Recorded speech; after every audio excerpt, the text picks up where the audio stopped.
I've completed the demo of Tales of Arise. Let's talk about it.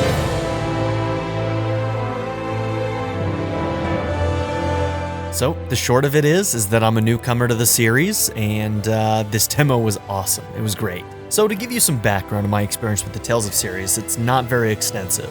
There's only one Tales of game that I've completed beginning to end, and that game was the Switch port of Tales of Vesperia.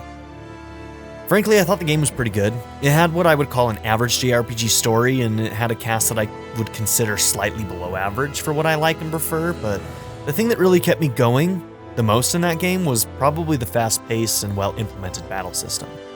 I think that without that, I probably would have dropped off the game, but because I enjoyed the battle system, I ended up completing that game to its end. The only other Tales of game that I tried was Tales of Berseria. I put in several hours in the beginning of the game.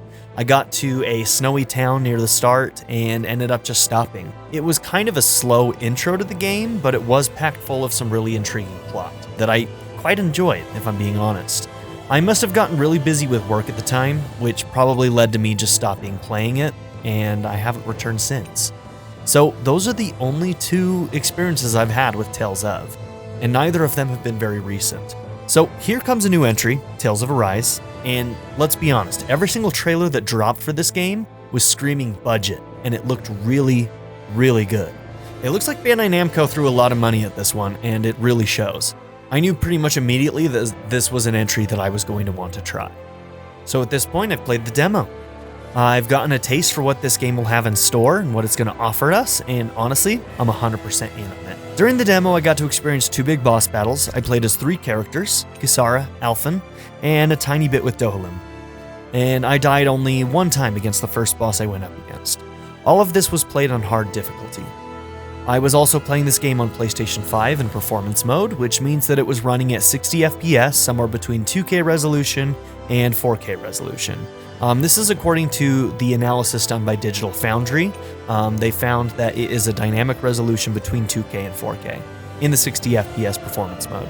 Honestly, it looks really gorgeous. All you have to do is look at the footage for a few seconds to see that the art direction is going to be one that is going to wow people.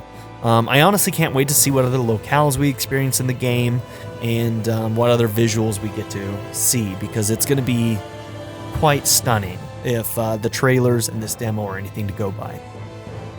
Character designs are also really good. I honestly wasn't super happy about the designs of the main character in Berseria. It was a bit ridiculous if you ask me, but a character design I don't like is something that I can easily look past, but we don't have to do that in this game. There's no worry about that in Arise, because after seeing all of these characters, I think they all look very cool, interesting, their characters seem to be intriguing, and I'm excited to get to know them better in the full game. Hard difficulty, let's talk about that a little bit. I found this to be pretty well balanced to my liking personally. I started out playing as Kisara, who is our shield-bearing tank, probably not everyone's first choice when playing the demo, but I honestly loved playing as her, and I feel like I'm really going to like her as a character the more I get to know her. Most of the other characters play a little bit differently than her and have a dodge roll in order to evade enemy attacks, but Kisara, she plants that shield and she stands her ground, she takes those hits, and it was a different playing style than the others. It was fun to experience this as an alternative way of playing, and it was interesting to start out with that as the play style, and then moving over to somebody like Alphen who has that dodge roll. It was a fun experience to experience both of those different ways of playing. So, as a newcomer to the series, there are still lots of things that I need to learn in order to master this system, but I feel like I got a decent starting understanding of the core systems that has me pretty excited to explore more of in the full game. I'm still wrapping my head around the idea of CP points, also known as cure points, and how to manage them properly, and I honestly do still have a lot to learn about different attacks, how to use them effectively, when to use them effectively in order to break enemies. I need to figure out how to more quickly find types of attacks that break enemies, and then exploit that, which honestly will just come with more time learning each character's strengths, weaknesses, and abilities.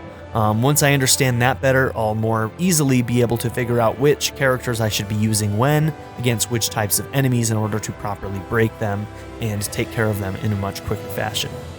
It's pretty easy to see that mastery of this game isn't going to come overnight, and I really do like that this system is already showing signs of having a lot of depth to it, so it's going to keep things interesting over a longer runtime. The short of it is that this game is so far living up to the expectations that the trailers gave me. Those expectations are incredibly high. I think that this game looks really fantastic in those trailers, and this demo really reinforces that promise is going to be fulfilled. On top of that, this demo has really solidified my commitment to doing a full Let's Play on this channel here. So this video is serving two purposes. It's both serving as my impressions of the demo, but also as an introduction to the full series that I'm going to be putting on the channel. So in this full series, what I plan on doing is doing a 100% run. What this means for me is that I'm going to be trying to do a complete playthrough where I do all of the optional side content that can be accomplished in a single playthrough. If it requires New Game Plus or anything like that to do some optional content, those probably won't get done. But everything that can be completed in a single playthrough of this game, I'm going to be trying to complete in this Let's Play. I will also be playing this game on hard difficulty throughout, and I'll be recording the entire series in 4K 60FPS using the performance mode. So I can't wait to start playing the full series, and if you're intrigued by anything you saw here, I invite you all to like, subscribe, and join me when we do the full playthrough coming soon. As always, I appreciate all of you for watching my content, and I hope to see you join me for the series in the future. So, have a good one, everybody, and I'll see you soon.